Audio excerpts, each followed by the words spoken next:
right, welcome everyone to 12 Steps on the Path to Freedom. I am Lisa, your interpreter, co-traveler, and fellow student. I'm grateful that we are all here today, to experience this journey together as our first passage is about to be completed. People work the 12 steps more than once because they are designed as a lifelong, evolving, and repetitive process for maintaining sobriety, not a one-time task. Repeating the steps allows individuals to deepen their self-awareness, address new life challenges, heal from relapse, and foster continued personal and spiritual growth. Just a little disclaimer there for everyone who's wondering why they have to do this again.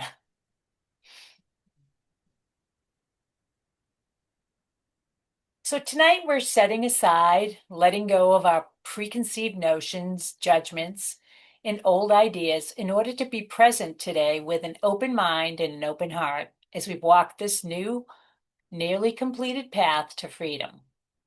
So join me in the set-aside prayer. God, please set aside everything that I think I know about myself, my spiritual path, and you for an open mind and a new experience with my spiritual path, and especially with you.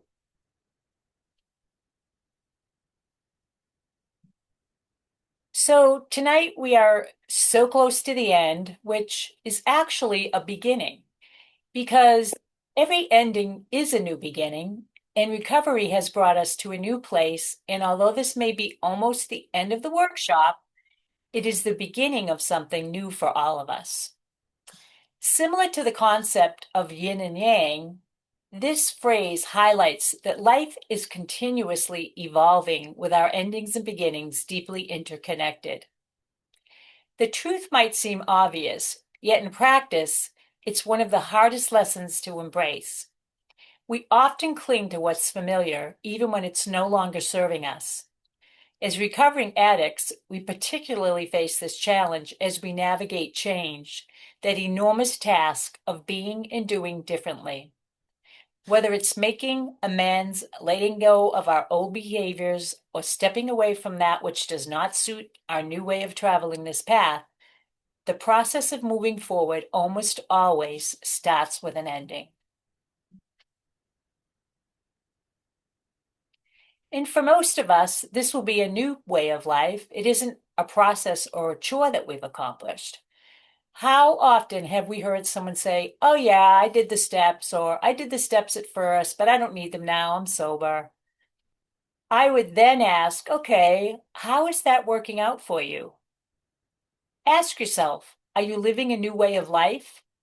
We know the hope of finishing the 9th step and applying it to our lives, hoping to have that spiritual awakening. Then working on keeping our channel clear, the channel of life, the spirit of the channel is inside of us. There is a flow in me, through me, and it goes out into others. It is the purpose and the point of this 12-step transformational metamorphosis, like the monarch butterfly, to a new existence and a new perspective. If you showed up and at least did the majority of the work, and you were able to be at most of the meetings, if you showed up and at least did some of the work, not all of the work necessarily, but some of it, you understand the transformation of the chrysalis as a caterpillar, and that we are emerging from a similar resurrection of truth and authenticity. And we keep our channel clear with steps 10 spot check inventory and the 2 aspects of step 11, which we emphasized one aspect as the morning meditation prayer. The morning practice is about improving our conscious contact, and the other half is our nightly inventory, each, of course, being a reiteration of step 4. We learned that this is not just about us. The Big Book showed us that the way in the step 3 is a commitment to turn and make a decision to turn from our self-centeredness to other-centeredness. This is the turning from self-powered will to other-poweredness. We make the commitment in step 3, but we do not finish that commitment until we complete step 9. In step 2, Bill says we will have a spiritual awakening. That is a change in perspective for us. And by the way, it is done to us, not by us, but also not without us. We are the co-creators, two sides of a coin, so to speak. My higher power won't do it without my consent, and I can't do it without its power. This has been compared to a lantern of light or the sunshine of the spirit within us. And we aim to shine that light out to others as we stand on our own paths of freedom. We share the good news with anyone who asks us. We can honestly say this is going to be a radical change. So much about us changes, including the way we think, feel, and behave. And we will need to be vigilant about our disturbances. That is what the 12 and 12 confirms. When it says to watch for vigilance, it means disturbances because whenever we are disturbed, there is something wrong with us. We use that phrase from step 3, commitment to turn, to be in alignment. In step 10, we are paying attention to our emotions as to whether they are in or out of alignment. It is pretty easy to see when we are not in alignment because we are suffering. For a larger part of my life, I have lived by the statement, if you are struggling with what is, you are suffering. The idea that when we struggle with what is, we suffer is a central tenet of various philosophies, particularly Buddhism, and psychological approaches like mindfulness and radical acceptance. It highlights that suffering often arises from our internal resistance to reality rather than the reality itself. Hence the saying, the truth shall set you free. So we clean our channel by disclosing everything we discovered in the naming process, and then seeing again the powerlessness and praying for power to give us removal, clarity, and release of our darkness. And the final commitment is to change and recognize we don't have the power to control inside or outside of ourselves. But we do have the power to change our behaviors when we walk hand in hand, so to speak, with the creator of the universe. Page 75 says, once we have taken this step, withholding nothing, we are delighted. We can look the world in the eye. We can be alone at perfect peace and ease. Our fears fall from us. We begin to feel the nearness of our Creator. We may have had certain spiritual beliefs, but now we begin to have a spiritual experience. The feeling that the addiction problem has disappeared will often come strongly. We feel we are on the broad highway, walking hand in hand with the spirit of the universe. And we make a commitment to amend what we used to do, meaning we change our behavior while we are repairing the damage, all while in heavy pursuit of a spiritual consciousness. The whole point of this is the awakening, as Bill says, in order to improve our conscious contact in step 11. Bill said on page 14 that we enlarge our spiritual life through work and self-sacrifice with others, the spiritual two-sided coins, a relationship with other with the capital O, meaning our higher power, and a relationship with others, the vast array of humanity on the other side of the coin, the small o. Improving our conscious contact in meditation or prayer, we thereby enlarge our consciousness through helping others. I call it spiritual transcendence. And the dimmer switch analogy, in contrast to the light switch analogy, shows us the best example of how we spiritually awaken. The light switch is an instant flood of light into a dark room, whereas the dimmer switch is a slow, almost undistinguishable entrance of the light into the room. It's a flash of light, spiritual experience versus a dimmer switch event, which can feel like a slow grind in the way that it happens for most of us. This is an event that can happen in months or even years with us consistently applying what we have learned in the 12 steps.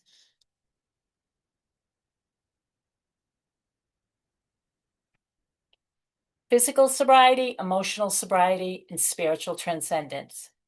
The dimmer switch that you just saw shows us how that switch goes up a notch at a time.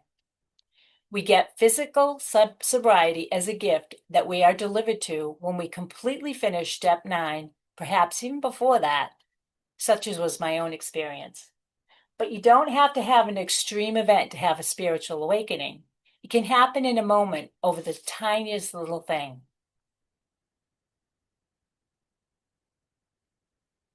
And nothing about this process is in our control. It is to an extent with the footwork that we do, of course, and that is within our management and influence, but not our control. We are placed in a position of neutrality, according to page 84. Emotional sobriety was not introduced to the Big Book, but Bill added it to the 12 and 12, which he wrote after he was sober for 4 or 5 years. Bill had that huge awakening from 1939 to 1953 as he continued to stay gently pressed up against the process by his meditation practice and his practice of helping others.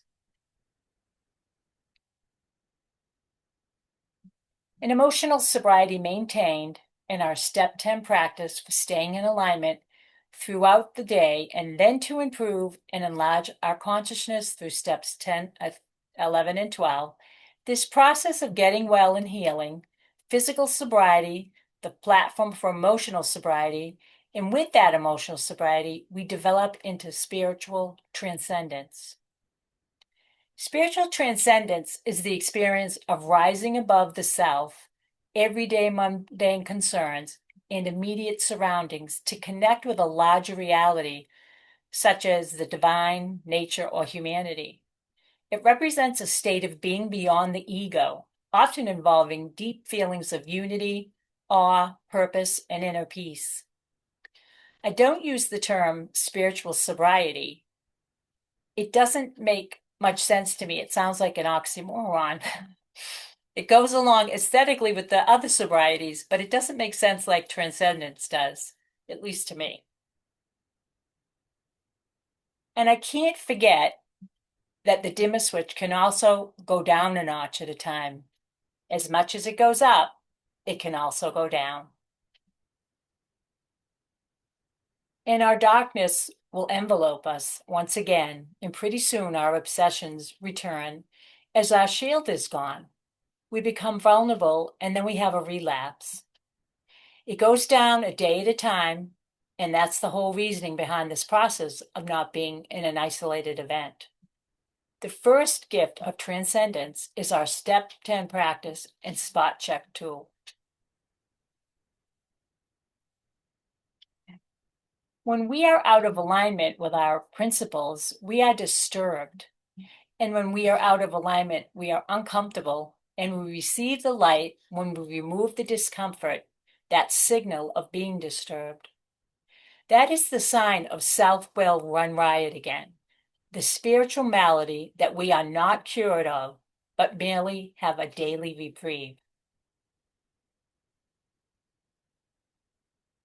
And remember, nobody is coming because I am the one I am waiting for. God's not coming either because God is already here and is fully present, available, and all powerful. Fully available and supportive, but am I present? That is the issue. When I am not present, especially when I am in the midst of disturbances, it is a reminder that I am asleep again, and I have built-in safety signals to wake myself up and to become aware. The light is in me as it is in every one of us, so we need to remove our obstacles because we are responsible for the effort, not the results. That is a key to releasing us from the burden of the end results. On page 75, Bill talks about our walking hand in hand with the spirit of the universe. And we also need to take care of ourselves, to take responsibility but also to be patient with ourselves, transcending ourselves, our selfishness, self centeredness, the unhealthy ego, and I am the center of the existence. I am responsible for improving and enlarging my consciousness and lighting the path for others.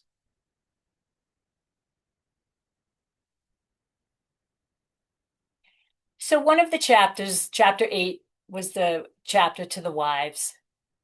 And in the big book, it's essential for helping spouses understand that addiction is a fatal illness, not a moral failing. It provides guidance on shifting from enabling or controlling behavior to achieving personal serenity, regardless of their partner's sobriety. It highlights that the wife needs her own spiritual program, emphasizing patience and detaching from the alcoholic's actions. To the wives frames the alcoholic as a sick person who should be treated as if they have pneumonia, thereby encouraging compassion over resentment. It emphasizes that the wife must focus on her own spiritual growth and mental health rather than solely trying to control or fix the addict. The chapter advises against nagging, enabling, or attempting to manage the alcoholic's drinking or drug addict's using, which can often cause more resentments.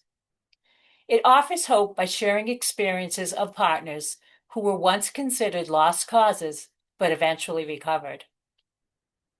The chapter also served as an early guide for spouses before the formation of Al Anon groups, setting the foundation for recognizing the family's need for recovery. While some perspectives note the chapter reflects 1930s gender roles, its core message regarding the need for the partner of an addict to find their own peace remains central to the Big Book of AA.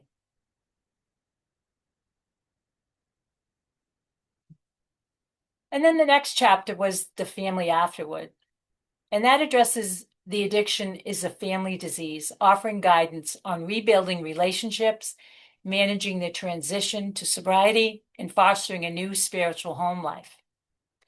It provides practical advice to families on navigating the challenges of recovery, such as lingering resentments, changing roles, and the addict's new recovering behavior.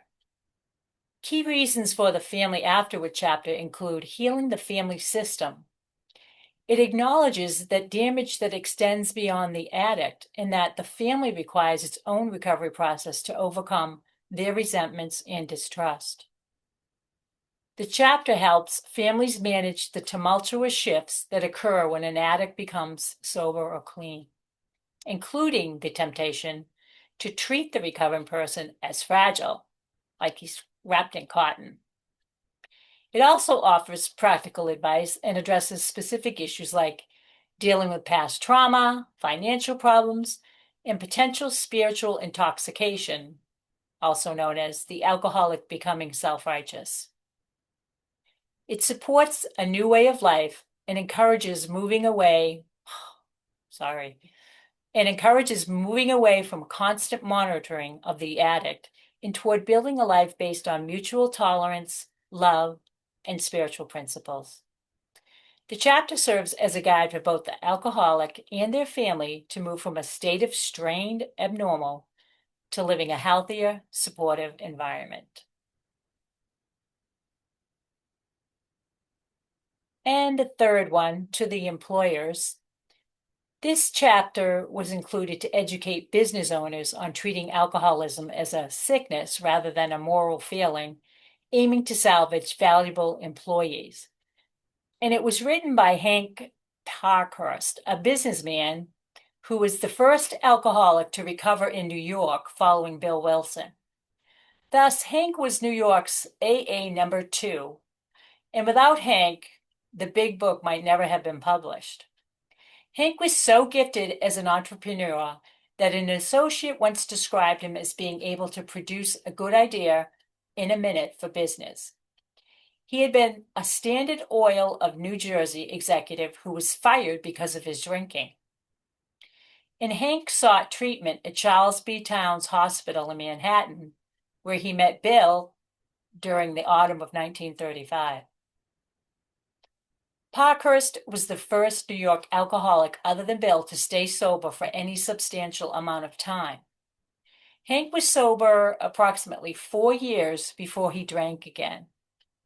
And he's mentioned in the doctor's opinion. Dr. Silkworth described him as a case of pathological mental deterioration. But Silkworth added, he adopted the plan outlined in this book, and the doctor admitted he hardly recognized Hank when he saw him a year later. But perhaps more importantly, Hank is credited with contributing the major interview around which Bill wrote the chapter to the employers. Some historians believe that Hank himself actually wrote this entire chapter excerpt from the first two paragraphs. I don't know what keeps happening. To the employers, advises employers on how to handle drinking problems in the workplace. Key reasons for this chapter included a shifting perspective, and it urged employers to view the alcoholic as a sick person and not just a whoopee drinker.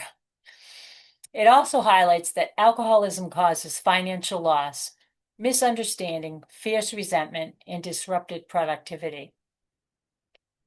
This chapter provides a guide on how to approach, manage, and help an employee recover, suggesting they can return to being productive. And it was written when most members were unemployed. It was a crucial attempt to help them return to the workplace.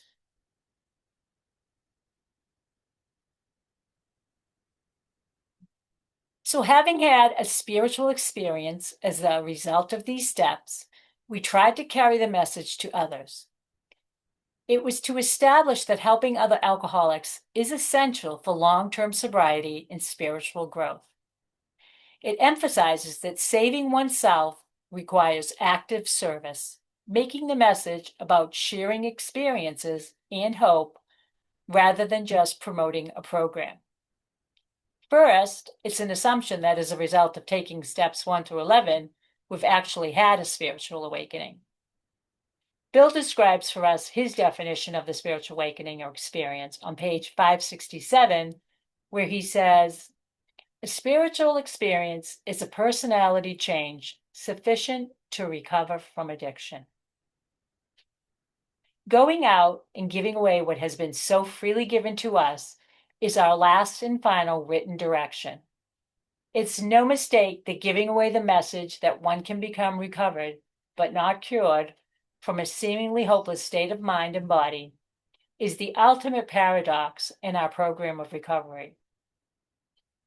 It is in giving that we receive. Working with others in many and various situations has been the foundation so many recovering addicts have found that will not only carry them through the hard times in their own recovery, but will strengthen and inspire their willingness to continue to walk with purpose on their path to freedom.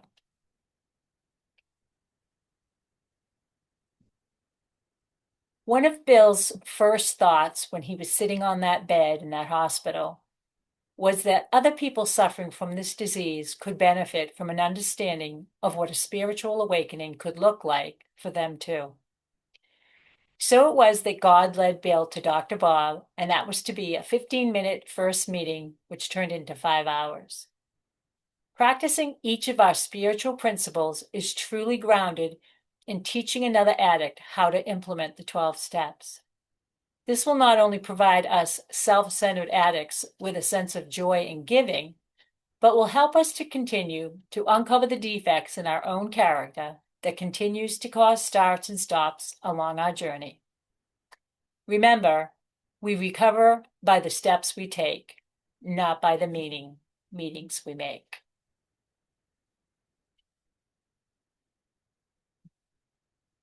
And that is the end.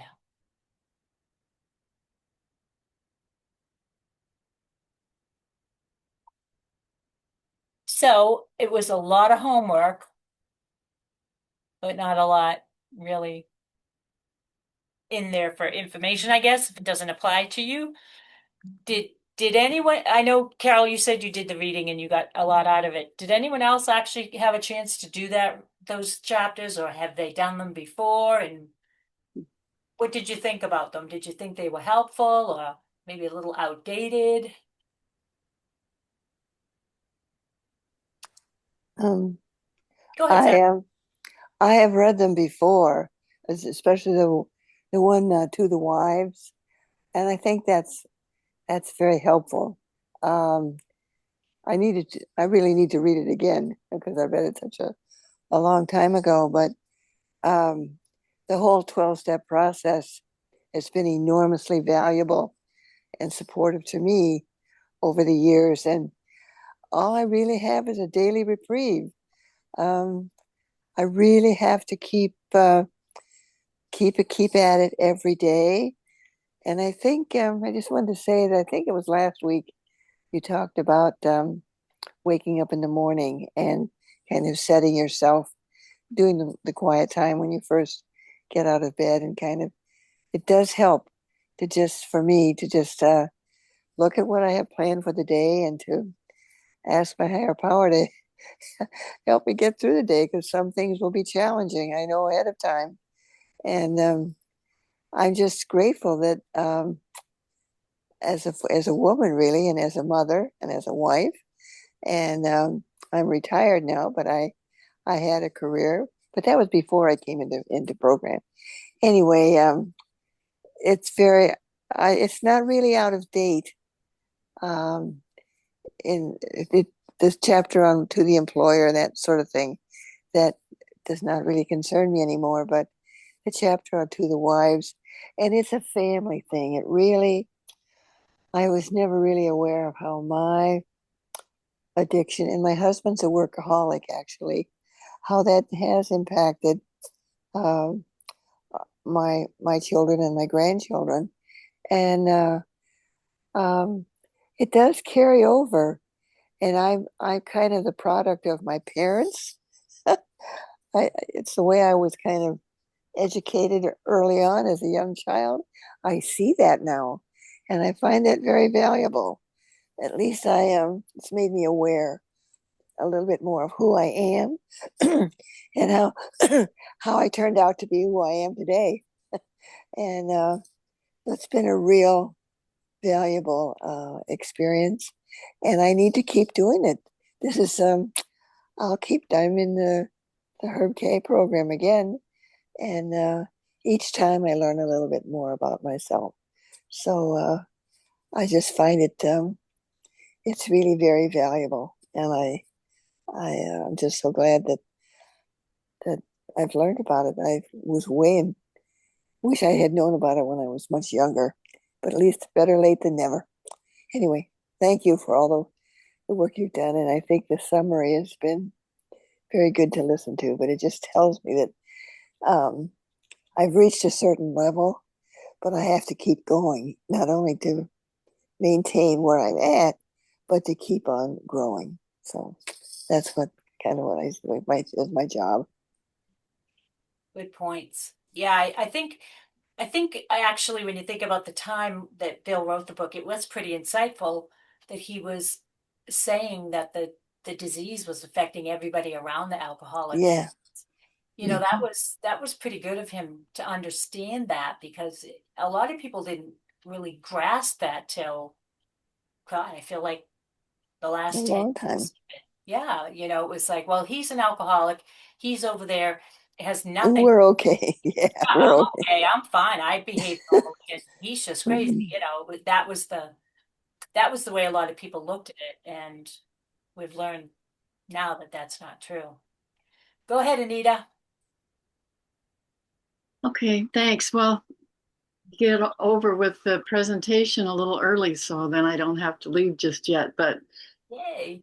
um, thank you. And I remember kind of glossing over the wives chapter years ago, but now just because, at the time, the first coming into program or any 12 step, uh, just kind of the prejudice, the ego coming into that and just saying, oh boy, putting all this on the wives. But Yeah. it's really true because I remember the drinking in my household when I was growing up did really affect. everyone. And it wasn't just, my dad was like my uncles too. It's like they all learned how to drink during the war, and yeah, it caused problems. I know that I don't think just one of my uncles went to AA, and I think he had to. He probably got arrested too many times. But I don't know where I'm going with this. But anyway, and to the employers too. And I remember talking to a boss uh, one time when he said that he, as far as an employee coming and realizing that they needed help, he said that would be his, you know, he would think that that was just totally great if a person, would come and need the help because then, he would be able to help them, or show them how to get helped. Uh, you know, it wasn't just, the pastor going to the house and saying and praying with the person. It was, boy, this person asked for help too, and can we get him the right help? So anyway, there's a lot to it. But yeah, as far as I'm just kind of finishing up this week with the tape on the meditation, and how important that is, and how I do use a guided thing to get me going too. And I really liked when you said, just if it gets you where you're quiet and you're silent and you start to listen, that's the point, where we need to be. And I've been doing this for 15 years. So, but always, just sit here in this same chair in this same room, you know, not for like a whole half hour as far as meditation goes, but I'm in here for at least an hour with reading and, listening to your tape and all that stuff. So it's a great way to start the day. Thanks, Anita. Go ahead, Carol. Oh, yes, I just wanted to say that one of the things that has helped me so much is the idea of the human condition. Because before I really worked the 12 steps and went through Herb K and went through this the pathway to the 12 steps, I didn't realize that everybody is self-centered. I did not realize that. I thought only bad, evil people were self-centered, and there were people in this universe that were altruistic and had other people's uh, welfare at heart. And of course, I was one of those people. But to know that we are all self-centered, that's our human condition, and we're bound to have conflicts with each other because whatever is in my self-interest may not be in your self-interest. And that is exactly why we have to adhere to principles higher than ourselves, a higher power than ourselves. That principle has helped me so much. And as I apply it to these chapters, I can just, I see it jumps out at me where it didn't jump out at me before, but it was a silly idea that we were too good to need God. Now we try to put spiritual principles to work in every department of our lives. I mean, I glossed over those sentences before, and now they stand out. They're such gems. They're such pearls of wisdom, and it really makes a difference when I read the big book, keeping my spirituality in the forefront of my mind. And I too, all day long, if I'm feeling tired or if I've got a headache or, if I just, I'm down, I do say, I ask my higher power to give me strength. And, it always works. It always works. And I never did that before. I thought I had to take care of everything. So, yeah, it's been a real journey, real awakening. And I'm so glad that I've entered into this practice because it's made a huge difference in my attitudes and my relationships, my whole life, really. So, Awesome. Thank you, Carol. And in that whole statement that you just made, you never once even said the word addiction because no, we come into this thinking everything it's all about the addiction, and it's really not.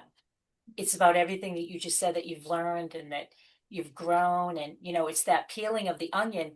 We go through the process that one full time, and we take in what we can, but we're not in a very good place. And then we go around again and we're in a little bit better place. We get a little more of that onion. And as we continue that journey, every time we go around, we're going to hear different things because now we're coming from a different perspective. And that's why it's a never ending journey. It can't stop unless you don't want to progress in yourself. Then obviously, yeah, you can jump off and it will stop and it will eventually go backwards. It's kind of like dieting. As long as you're doing the right thing and you're eating the right food and you do what you're supposed to, it happens. But as soon as you cheat, it's a downhill experience. Go ahead, Rochelle. I think I've been in the program a long, long time. And one of the things I'm grateful for is it's sort of become almost hip and cool to be in a 12-step program. When I first came in, it was like, oh my God, you just didn't tell people. And I married my husband and we went to see my in-laws who lived in another state. And I was amazed at how well they lived in Wisconsin. So there was a tremendous amount of drinking. And I grew up in a home where nobody drank. We ate. Um, and then my mother-in-law started to have medical issues. And I said to my husband, did anybody, and my husband had all these brothers and sisters. And I said, did anybody say anything to the doctor about, well, it was both his parents, your parents being alcoholics. And my husband said to me, don't ever use that word to describe my parents. And I was so shocked. And I said, well, he said, they don't drink any more than anybody else does in the area. And I said, other people didn't set their mattress on fire and have to have the fire department come, which they did. But it was so important in the old days, I think, to keep that secret. And my mother-in-law was in the hospital, and she was 5'4" and had gotten down to like 80 something pounds. And nobody said, and it was a new doctor, and nobody said boo to the doctor that she was also a chain smoker, that perhaps she had no taste buds left, that she didn't want to eat. Nobody said a word, and they keep doing test after test. And my son said to me, who was young at the time, said to me, Mommy, why is Grandma in the hospital? And I thought, well, this is a teaching moment. And I said, Grandma has a disease called alcoholism. And I mean, and it can be inherited. I know that. And so my husband just lit into me, which he normally would not do, and said, don't ever, again, don't use that word. And I said, well, no, I will use that word because it's an opportunity to save my son from the cycle of addiction or whatever. But I think nowadays it's much more acceptable. It's almost cool. It's like the Hollywood people talk about this, going to 12-step meetings and whatever. And initially I thought, oh, this is so stupid, but I think it just makes it okay for people to reach out for help. It's sort of like, oh, it's the cool people are doing this. And that's a good thing, I guess. I don't know, because when I first came in, people didn't.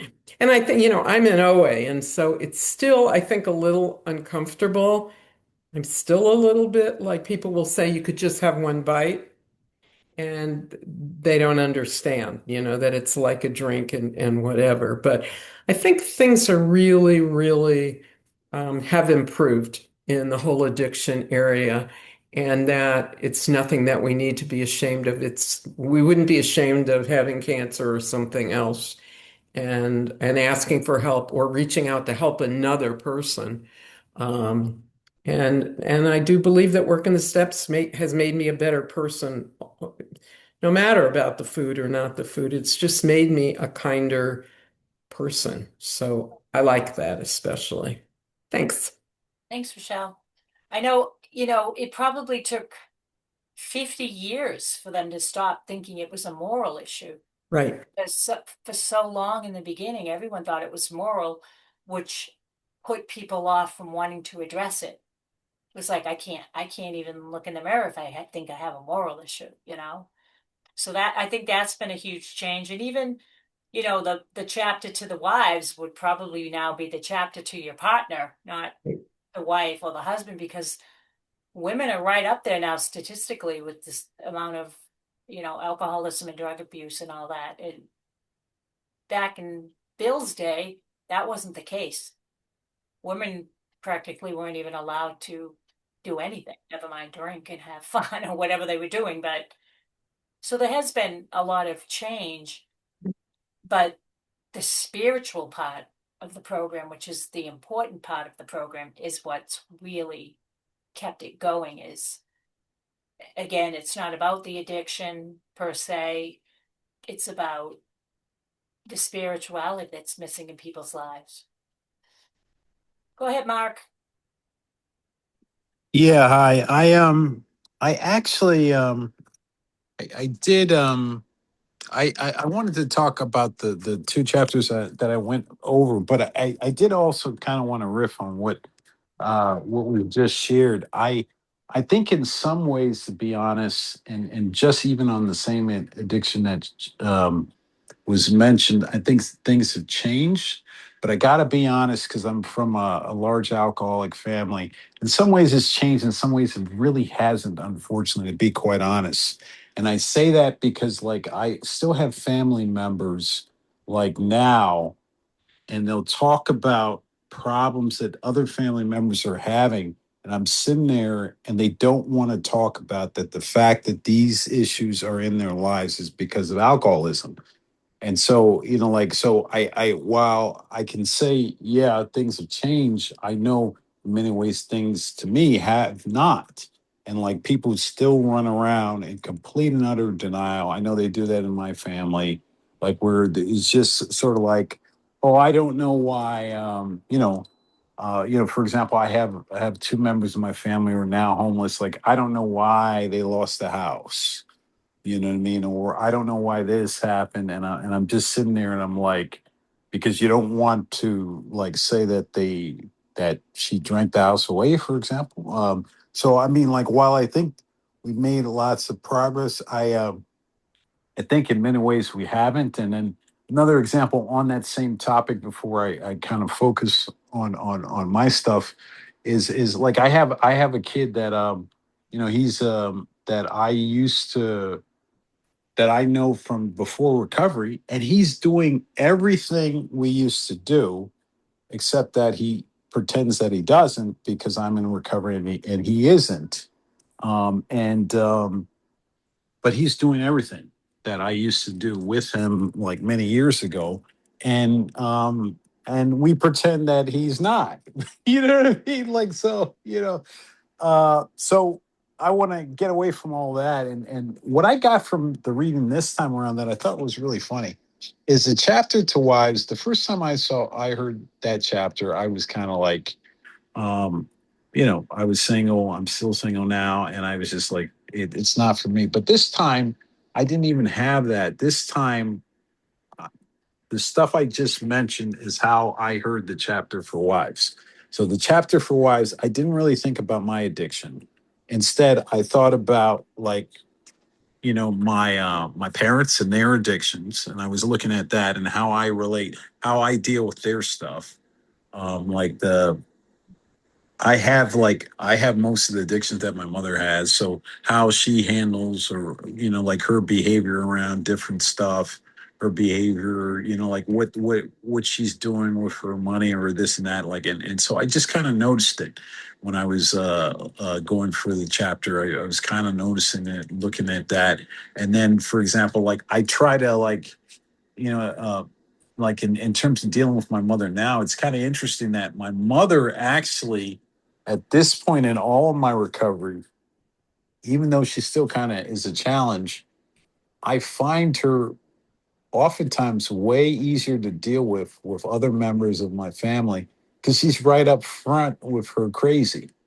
And I'm not saying that in a bad way. Like she's really kind of straight up. She's, you know, like sometimes she can be a little bit delulu in not a good way, but overall, it's mostly like clean stuff. And she's oftentimes way more positive and encouraging about my stuff than any other members of the family. Because of all the work I've done around her. Like, I've done some of the stuff that I've worked on. I that I created last year. I was surprised. She's like, "Oh my God, I'm so proud of you," and all this other stuff. And I was really able to hear it because of a lot of the work that I did with y'all and the work that I did many years previously. But it really there's stuff that even over the last couple of months she said to me that she's never ever said. And like one quick example is like she made a like she took out a really really big loan for a business thing like last year, and she came to me and she's like, "Was this a good idea?" And I told her, "I don't really think it is. I really think you shouldn't do that." And then she came and then she came to me months later, and she's in the situation that she's in now. She said, "I really should have listened." She never did that when I was a kid.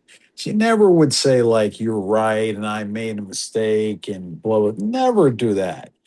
So that was really something like very powerful that kind of happened during this workshop. And then I guess the second part, because I don't want to hijack the whole thing here, is like with the second chapter. I think what kind of came up for me was just that whole part because my main thing is like business and getting clients and getting another gig and all this money orientated in quotation mark stuff, and so that whole kind of point that where am I at with God and what are my blocks with God, and I have to get right, or like, and I'm talking about spiritually, um like grow that whole part of that the second chapter. I'm not gonna lie and say I really enjoyed hearing some of that stuff, but it kind of lined up when I was hearing it to some stuff that came up outside of program with one of my spiritual advisors that was really reminding me like almost word for word the stuff, and she's not in recovery, so but it was almost word for word the stuff in the step 3 prayer about like God's your employer and all this stuff. And so she was sitting there saying this stuff to me earlier today, and they lined up completely with that. And I was so I got chills a few times today. And I just want to wrap with that. I like the last 3 or 4 weeks has been kind of weird since I lost my job, but I've had these God shots every day, some big, some small, and I'll leave it there. Thanks. That's fantastic, Mark. And it sounds like you're shining your light onto a lot of different people. That's part of the recovery process is we don't heal alone. People heal with us, and they're not even always realizing that that goes on, but it's inevitable. Um, we just you're shining that light. Your mother's picking up on it. Your spiritual advisor's probably picking up on it, and that will continue to grow as you grow and you get even more confident about your higher power. It's just going to grow exponentially, basically, and everything will happen in a different way for you. And even if it didn't, you'll feel differently about it. So you're on a really good path, and it's very exciting to hear how much you've gained and how far you've come just in these past few months. It's tremendous. Go ahead, Cesar. Hi everyone. I just wanted to share how, this program, especially this workshop with you, Lisa, and with all of you, how it's, how we say the change is done to us, not by us. And I really felt that viscerally, like, um, this past week, my sister came to visit me, and I've had such big resentments towards her because of some money situations and other things too. Um, and you know, I was I was kind to her. I was light and polite. It was 5 days went very smoothly. I talked a little bit about the, you know, situations about money and about, she had her son had committed suicide, and I talked about that just a little bit, but it went really well. And I think it was just because of this work that I've been doing here. Um, the money situation, like I was talking to you, Lisa, I'm against the brick wall, so I'm finally letting go, getting out of the way so that God can do His work. If the money is meant to come, it's going to come. So, it was a very win-win situation. She was comfortable in my space, and there were moments where, I wanted to um, fill in the space because there was emptiness, there was no one that was talking, and usually I just want to talk to, not have silence there. But no, I just stood in the silence, and it was like maturity, I've grown up finally. So I just want to thank you for this work and for everyone's share throughout the whole year. Great I job, just wanted to Lisa. share my win with you. That's amazing. And when you feel well, everything will go well. It might not go your way. It might not be what you want, but it'll all be well. And you just spent 5 days proving that. Yeah. I didn't even text you, Lisa. I know. I was wondering. I was thinking Yeah. she might have killed you or something. Not really, but no, I figured you must have been doing great. Yeah. Yeah. And by the way, for all of you, I just want to suggest a movie. It's called Song Sung Blue. It's about an alcoholic, a recovered alcoholic. It's Hugh Jackson and Kate Hudson. I saw it on Peacock. I think they may have it on Amazon too, Amazon Prime. But it's such a good movie. It's if you have the time to watch it. Sounds good. Thank you, Cesar. Go ahead, Linda. Hi, I just want to say thank you for, going through these 12 steps. I've never went through all this and this kind of process, and your slides have been so phenomenal. But in doing step forward, looking at institutions, I kept saying I'm powerless over people, places, or things. And I just had a flashback why at my other part-time job, I having a hard time when a new person wants to come in as a manager. I'm like, you're just coming in. We've been here. You get more stuff. So, make a long story short, I just kind of drove by the place and said, God, if I'm supposed to be here, what changes do I need to make inside so that I can feel more comfortable coming to work and let these management people just go by the wayside? And there was a way I was trying to change my schedule. And I said, I'm not calling again. I'm not sending another email. And so finally I got a call. And she goes, well, I'm trying to work out the schedule. And I was very pleasant, said what I need to say. And then I said, God, it's in your hands. I'm letting it go. And that's what I did. And so I felt so much better, like, yay, powerless, but I'm not going to give up on what I want to achieve. Exactly. So I just want to say Who thank you for would have that. thought powerless would have felt so great? If that was the first night and I said, you all going to feel great when you feel powerless, you probably all would have not come back. But we True. do eventually realize that powerless, oh my God, it's such a wonderful place to be, especially when there's other people involved. When it's just yourself, it's one thing, but when you add all the other people to the mix, especially some of the difficult ones, and you realize that you're powerless over them and the outcome of whatever happens between the two of you when you have your visit or whatever, it's just so wonderful. I love it, and I'll say to people, they'll say, well, what about this? You want to do this? And I'll be like, well, I have to process it. I have to speak to my higher power. And they think I'm nuts, but I'm powerless. If things are supposed to go the way that they're supposed to go, then I jump on board. If I hit a bunch of roadblocks, I stop and listen because I obviously wasn't listening because I'm hitting roadblocks. And I'll give you a real quick example. I've been trying to make the time and have the finances to go visit my daughter in England. And it's coming up to the time that I need to go. And a funny thing happened last week. I was praying and I knew I gotta decide now. The tickets are gonna be too much money. And we got a phone call that during the blizzard, our boat sank in the marina.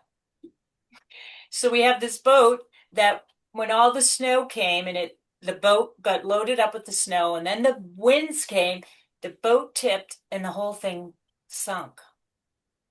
So now as sad as I am that the boat sank, I now can go to England because there's the money. So that's kind of an extreme example of how I allow my higher power to make my choices for me. But it I've already booked my trip. I'm going because the boat's gone.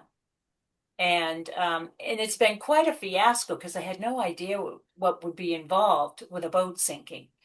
Um, but it was quite an event. So the power of being powerless is so powerful. And I try to help people with it so much who struggle with being in control, because that's the ultimate of being out of power. And people, it's too frightening to think I'm going to let go and I'm going to let what I haven't even defined determine my life situation. So I think it's really important and really great if you can define what you believe your higher power is so that you have the courage to say, I can't do this alone, but I have access to something that can help me do this. So if anyone struggles with that powerlessness, get on board with figuring out who your power is, what your power is, and maybe you need to upgrade your power to something stronger, because that's always a possibility.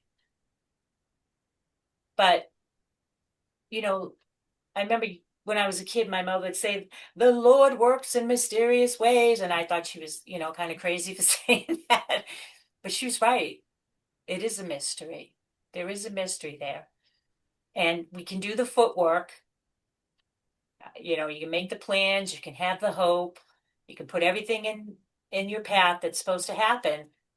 But ultimately, whether or not it does is totally out of our hands. And it's a good thing. Mhm. It's a good thing. It's like the boat sinking. Yeah, it's sad that it sunk, but now I know I should go to England. Which, That one. yeah, might sound a little crazy, but that's how I do things. I just Makes The sense. next thing brings me to the next thing, and I always know if it's not what's best for me, something's going to come along and get in the way of it if I stay and listen. And Cesar was talking about that uncomfortable silence that we can sometimes experience. And when she was talking about it, I was thinking about how our higher power is in those moments of silence. Mhm. So when I get in those moments of silence, I don't get uncomfortable anymore. I just connect and wonder what it's about. And it's funny because it kind of puts it on the other person now. Because now, since I'm not stepping up like I always used to, the other person has to decide, can I stand here and be silent? Or do I have to start talking about who knows what? So Mhm. it's kind of an Mhm. interesting thing to do with people who are always expecting us to be the person that does all of the talking. It's a fun little exercise just to be silent. Mhm. It's pretty amazing. It's amazing how uncomfortable it makes people, the silence. But it's Yeah, where it is. the Holy Spirit is. So it's kind of ironic that that's where we're uncomfortable. Yeah. And you guys have some great success stories about how you've implemented this work into your lives and the improvements that you're seeing. I've been in a lot of groups, I've had a lot of access to people. I've been in workshops, but you guys are really experiencing a lot of change, like fast change. You're really grabbing it and running with it. And I think that is I'm just thrilled for everybody that's doing it. And I can't even imagine when you guys do the next round, which I hope you all do another round, it's going to be even that much better. Because look at where you are. And if you continue the work, you're not going to go down, you're going to go up. It's just going to keep getting better. It's pretty incredible when it comes right down to it, what's available out there for everybody. So next week will be the last week. Go ahead, Rochelle. I just wanted to say something. Um, I was, I'm Jewish and I was raised in New York City, even though I live in California most of the time. And so when I have trouble with, especially with institutions like companies and stores and whatever, that used to come out of me and I couldn't stop it. You will do what I need, or I will, And what I'm finding is I can be a softer, gentler Rochelle, and I can say I've been having troubles with my iPhone, and I can say to the people, I know you just work for Apple. You didn't do this, and and I've been getting a lot. It hasn't fixed it yet. Supposedly tomorrow they're putting new parts in. I didn't even know they did that, but the helper bees have like stayed on the phone with me and really tried to help me. And it's really amazing. It's just that being a kinder, gentler person, and understanding that the other person, somebody said that at the beginning of the meeting too, that other people have crap, they carry their own bag of rocks. And I only see them because they're wearing the little thing at the Apple store, that says they're an employee. I don't realize that they're, whatever they have going on in their lives, they bring with them, just like we bring with us to wherever we go, our bags of rocks. I don't know if that makes sense to anybody. And to have more compassion for the other people. And boy, I've gotten a lot better service since I, turned into a kinder, gentler person. So I love that. You're actually talking about the 12th step. Yeah.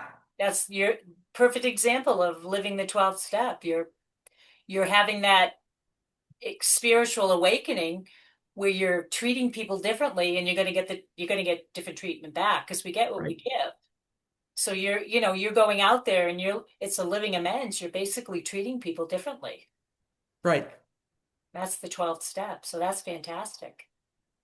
That doesn't mean you're done, Rochelle. That just means you're doing the 12th step really well. We're never done.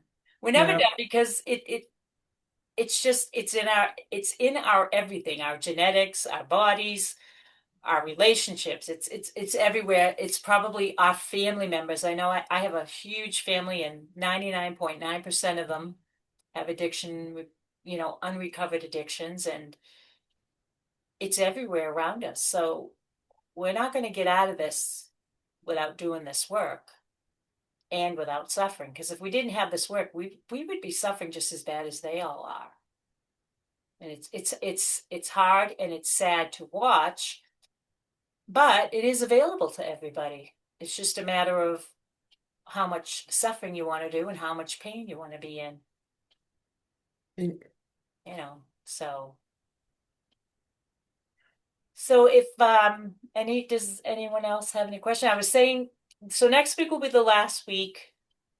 There's one more workshop, and then I'll be in England, and then I'll come back and we'll start the next session and we'll go from there. And hopefully as I've said before, I have learned so much from all of you guys also.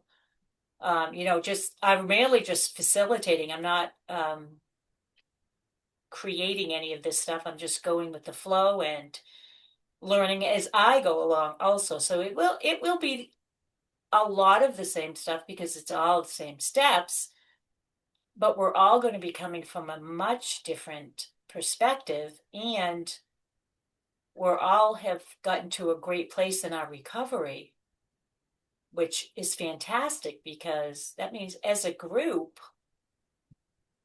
we should we'll be growing by leaps and bounds. That's just, yeah. I mean, how could we not? How could we not? So I hope everybody is able. Maybe even Lonnie could join us because tonight's his AA meeting. Maybe he's available on Thursdays. Roping you in there, Lonnie. But I'll be there if Carol's there. oh, I hope so. I hope so. When Carol does when Carol's does it great. start? Um, I think April 9th. 9th. Okay. I gotta And look. it's on Thursdays. I'm gonna do Thursdays, yeah. Yeah. Um, and I think it's second weekend. I think it's the second Thursday in April. I have to look at the dates, but Eight, um is it 8 p.m.? yes, I'm a little bit earlier because Oh, us East Coasters, I guess. Am I the only one on the East Coast? No, Mark's on the East Coast. Um, Sue, are you Eastern time too? You are?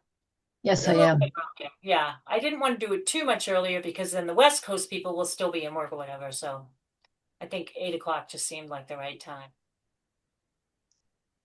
So go ahead, Sue.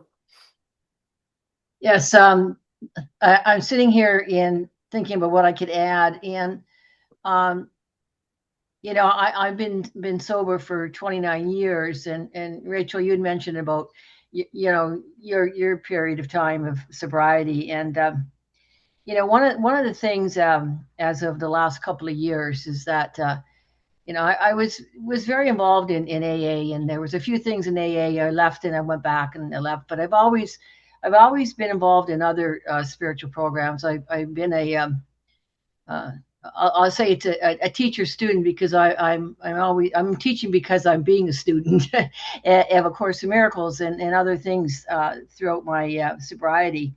But one of the things that going back and going in depth with the big book, which I never really did to the depth that I have with herbs and now Lisa with yours as well when I've been here, and is it that I've had the freedom or examined or explored and also letting go of my anonymity. Now, and I'm not suggesting that people do that. That's not my point. Because I totally, completely respect anyone's anonymity. And I'm also a nurse, so I have a great deal of respect for confidentiality. But I think that's one of the greatest things, and especially as we go forward and where things have developed, you know, not just about where the planet is at, but where things are, all the information that is out there. That I belong to different groups. I do some public speaking, but a lot of times, most times, I never related my work to 12 step.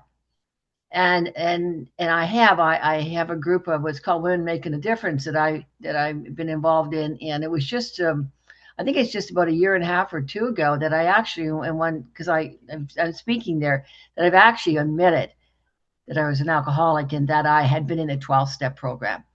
And I'd even in and there's something for me. And again, everybody has to be where they're at and where they're at in terms of their process. But um, I'm okay with that. My family, even with my family, I mean, there's not been a great deal of alcoholism. I have a brother that's very active. Unfortunately, I'm not in contact with it at this time, but there's been certain people that know that I'm in the program, and I've had conversation because I know they can hear it, and everybody knows I don't drink, but it's I think it's really important for me to be able to be open with it now, because I really feel this program is for everyone, that everybody can be using this program. Actually, there's a book out there which I haven't read yet. It's on my Kindle, but it is Recovery 12 Steps for Everyone.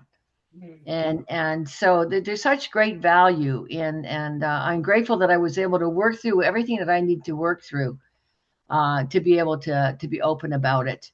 And I guess, I don't know, was there, maybe there was some shame, or I just had to be secret about it. Like, what was that all about?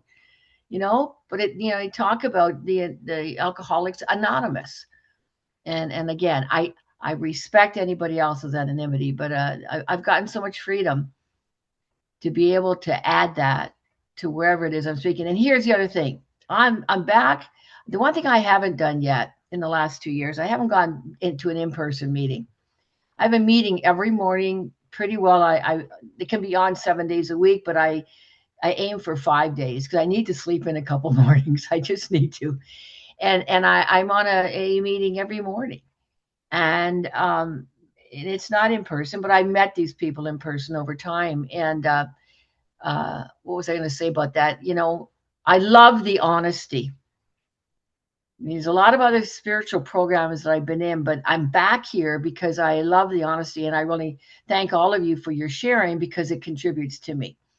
It's a contribution, and there's a freedom here, and to be honest, I feel more in this program, and that people are actually doing the work.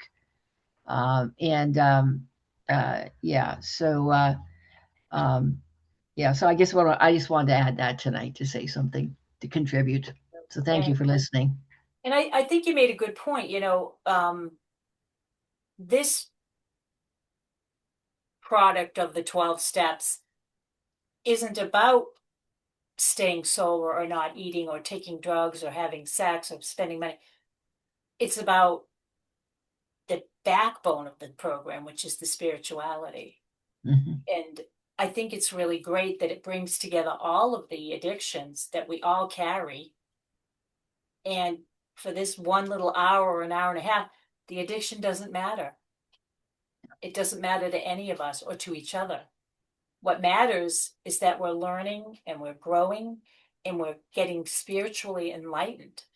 And I think if people looked at it differently, like looked at it that way instead of the way they see it as still and as a moral thing, which is why I think that people became anonymous. It was like, don't tell anyone I was here. I don't want anyone to know I do have a drinking problem, and the whole town already knows.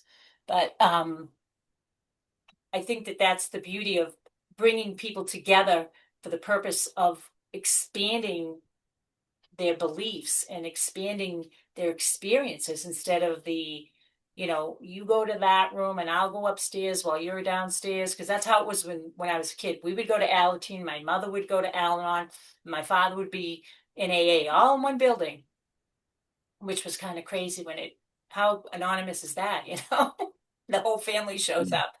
But yeah, it's sorry, funny. Lisa. Yeah, it's a funny, the whole anonymity thing. I think, there are a lot of people it needs to protect, and I totally respect it, but I don't require it. I don't, you know what I mean? I don't have a problem with anybody knowing. In fact, if I don't share my situation or that I'm in a 12-step program, I don't get the opportunity to potentially help somebody that doesn't know.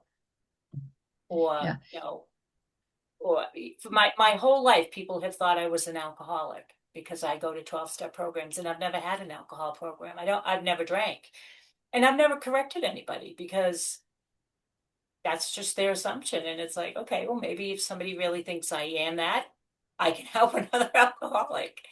But people have they have their opinions, and they judge harshly, and sometimes it has to stay anonymous. But I think if we can tell each other, it's great, because then I can reach out to somebody. And it's all about the unmanageability, the human condition. And Rachel, I believe you said it with regards to that other person that's out there. I think you said they're carrying the rocks on their back. Yeah, I think that's the term that you use. Everyone is.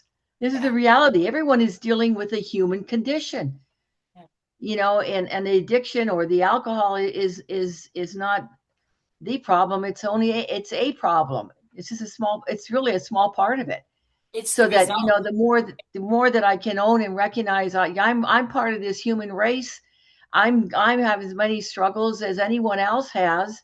And I'm, suffering from, I'm not good enough like the rest of the world does, coming from scarcity and all the rest that builds up, being not just dealing with alcohol, but I was a workaholic. I was addicted to nicotine. I was addicted to suffering. I mean, those are all those things to undo. Now I have to watch food. I mean, it'll slip here and there. So it's the human condition, and every human being is dealing with it, whether they're aware of it or not, or whether they're speaking it. So anyways, I'll leave it at that, but thank you for listening. Thanks, Sue.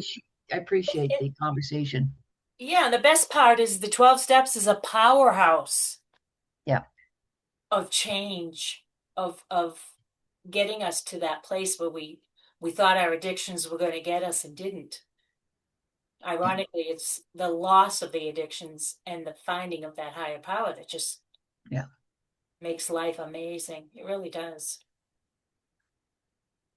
All right, so if everyone feels good and doesn't need to say anything or speak up, we can do the serenity prayer.